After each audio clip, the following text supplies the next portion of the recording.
Join किया है हसन रज़ा पाशा साहब ने, पाकिस्तान बार काउंसिल के चेयरमैन हैं। हसन रज़ा पाशा साहब, मामला है intra party election Tehreek Insaf के। इलेक्शन कमीशन में आज फाइनल आर्गूमेंट्स किए बैरिस्टर अली जफर साहब ने, तहरीक इंसाफ के वकील हैं। आज चेयरमैन तहरीक इंसाफ अली गौहर साहब भी पेश हुए और उन्होंने जाहिर है कि अपना पॉइंट ऑफ व्यू में दिया कि जी बिला मुकाबला इसी तरह से होता है और जो अगर किसी के खदशात है तो मेंबर हो तो फिर है, तो मेंबर्स ही नहीं हैं। आप क्या समझते हैं कितने स्ट्रॉन्ग आर्गूमेंट्स हैं इस वक्त तहरीक इंसाफ के पास कि उनका इंट्रा पार्टी इलेक्शन जो है वो ठीक है और इलेक्शन कमीशन को इख्तियार नहीं है कि वो अगर कोई उसके अंदर कमी है, कमी बेशी है तो उस पर वो कोई इस तरह का फैसला दे दे कि जनाब हम आपके इलेक्शन को नहीं मानते, लिहाजा बल्ले का निशान ही उनसे ले लिया जाए? बात यह है उसामा साहब कि इलेक्शन कमीशन ऑफ पाकिस्तान के पास आज जब हेयरिंग हुई तो प्रेस ब्रीफिंग सुनी अली जफर साहब की और जो उन्होंने कुछ क्वेश्चंस उठाए वो अपनी जगह पे उनकी सिग्निफिकेंस है कि क्या आपने किसी दीगर पार्टी के इलेक्शंस पे कोई एतराज किया या जिस किस्म के क्वेश्चंस हमारे ऊपर पुट किए जा रहे हैं क्या उनसे किया। और देखा जाए तो तमाम पार्टीज के इलेक्शंस इसी तरह ही होते हैं कि एक कोई हाल में, बड़े हाल में इकट्ठे हो गए या एक पंडाल बना लिया उस पर इकट्ठे हो गए और फिर वही बनता है जिसका हर एक को यकीन होता है कि पार्टी का सरबराह वही होगा।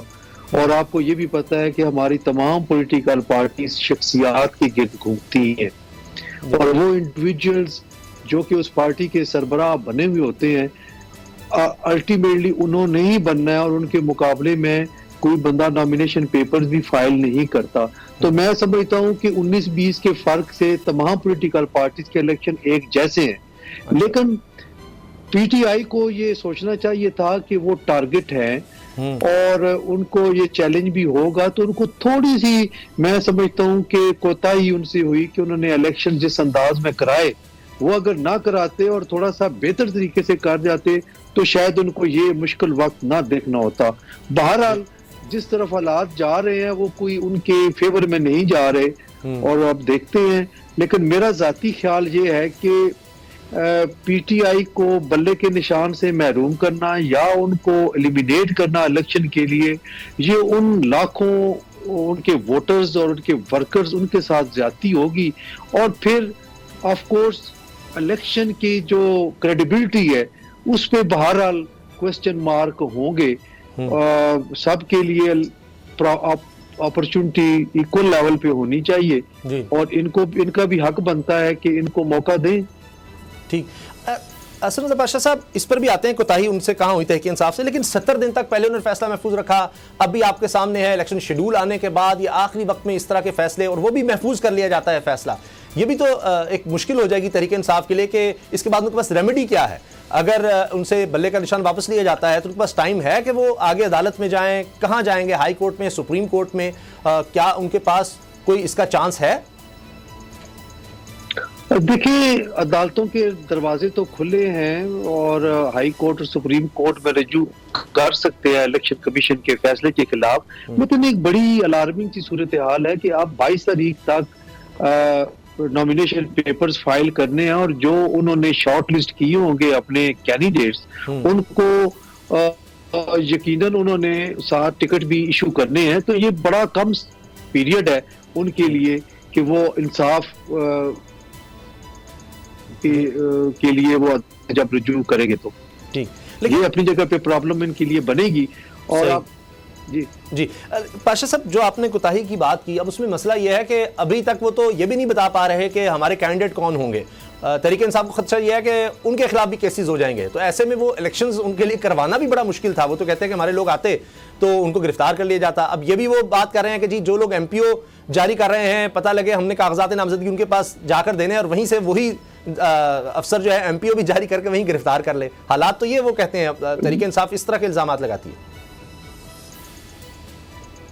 वैसे एक बड़ी सिंपल सी प्रपोजिशन है उसामा साहब, जी अगर ये थोड़ा सा इसको एडवर्टाइज करके इलेक्शन करवाते, कोई डेट टाइम प्लेस रख देते और अकबर एस बाबर उनको पता है कि हर मामले में उनको टांग अड़ा रहे हैं और वो हेडर्स क्रिएट कर रहे हैं, उनको एक मैसेज भेज देते भाई फलां तारीख इलेक्शन है, आप अगर लेना चाहते हैं ऐसा तो आ जाए।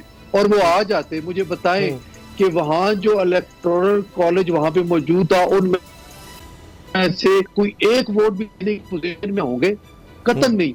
मेरा ख्याल है कि थोड़ी सी जल्दबाजी की, 20 दिन उनको इलेक्शन कमीशन ऑफ पाकिस्तान ने इलेक्शन करवाने के लिए दिए थे, तो वो अगर इसको प्रॉपर तरीके से सोच समझ के एक ऐसा माहौल क्रिएट कर देते तो शायद ये जो अभी इलेक्शन कमीशन उनको टफ टाइम दे रहा है उसके लिए भी मुश्किल होता कि वो इस किस्म के क्वेश्चनियर इनको पुट अप करते। बिल्कुल, आपकी बात दुरुस्त है, लेकिन बात यह है कि वो कहते हैं कि वो तो हमारे मेंबर ही नहीं है और काफी अरसे से वो उनके खिलाफ, या शायद 8-10 साल से उनके खिलाफ केसेस लड़ रहे हैं तहरीक इंसाफ के खिलाफ। वो तो ये कंटेंट करते हैं कि वो तो मेंबर ही नहीं है। एक सपोर्टर होना या किसी के साथ होना वो अलग बात है, लेकिन मेंबर ही ना हो तो उसको किस तरह से हम जारी कर दें कि जी वो इलेक्शन में हिस्सा ले सकता है। जी, तहरीक इंसाफ का स्टांस बिल्कुल अपनी जगह पे मुसलसल जी आ रहा है कि मेंबर नहीं है, लेकिन हमने ये सुना है कि उनके पास कोई इस्लामाबाद हाई कोर्ट का या कोई ऐसा ऑर्डर मौजूद है जो कि उनकी फेवर में है कि he still member of the Tehreek Insaf. तो अगर ऐसी कोई सूरत हाल है, कोई ऐसा ऑर्डर या वर्डिक्ट हाई कोर्ट का मौजूद है, तो फिर उनको कंसिडर करना चाहिए था। और अगर वो गए हैं तो उनको नॉमिनेशन पेपर्स दे देते थे, कोई हर्ज नहीं था। इलेक्शन कमीशन आपने मुकर्रर कर दिया था, वो वहां जाते, जाके नॉमिनेशन पेपर्स फाइल करते, मुकाबला हो जाता, तो ये बल्कि इनकी इलेक्शन की क्रेडिबिलिटी के लिए बेहतर होता। मैं आप जरा थोड़ा सा देखें ना, जो सूरत हाल अभी मैं अर्ज कर रहा हूँ वो होती और जो अब सूरत हाल है जिसमें से वो गुजर रहे हैं, तो वो आप दोनों का एनालाइज करें तो आपको लगता कि हर एक देखने वाले को लगता कि ठीक है जी, ये कुछ बेहतर हुआ है। तो मेरा ख्याल है कि ये थोड़ी सी जल्दबाजी में कर गए। 20 दिन सफिशिएंट थे इनको इस किस्म के इलेक्शन करवाने में जो इन्होंने इस दफा की है। अच्छा, लेकिन जो बात इलेक्शन कमीशन की तरफ से नजर आ रही है, आप क्या समझते हैं, मिसाल के तौर पर नून लीग को भी बड़े मौके दिए गए थे और सिर्फ एक दिन पहले अखबार में इश्तिहार है कि शायद कल नून लीग के जो है इलेक्शंस हो जाएं, जिस तरह आपने खुद शुरू में कहा कि सारी पार्टीज का इसी तरह से है। तो अगर इस तरह उनको देखा जाए तो फिर तो शायद कोई भी जमात इस क्राइटेरिया पे पूरा ना उतर सके। देखिए, हर पार्टी का अपना एक कॉन्स्टिट्यूशन है, अपना एक वो बनाया गया है कि उन्होंने इंट्रा पार्टी इलेक्शन किस सूरत में करवाने हैं, तो उसके मुताबिक वो सामने अगर पढ़ा जाए तो बड़ा अट्रैक्टिव लगता है, बड़ा इम्प्रेसिव सा लगता है, लेकिन प्रैक्टिकली ऐसा नहीं होता। जितने भी उनके रूल्स फ्रेम किए गए इलेक्शन के हवाले से हर एक पार्टी के बड़े जबरदस्त हैं, लेकिन प्रैक्टिकली आपने भी देखा, हमने भी देखा कि हर पार्टी का जो इलेक्शन होता है वो बस ऐसे ही फॉर्मेलिटी होती है, जो फॉर्मेलिटी पूरी की जाती है।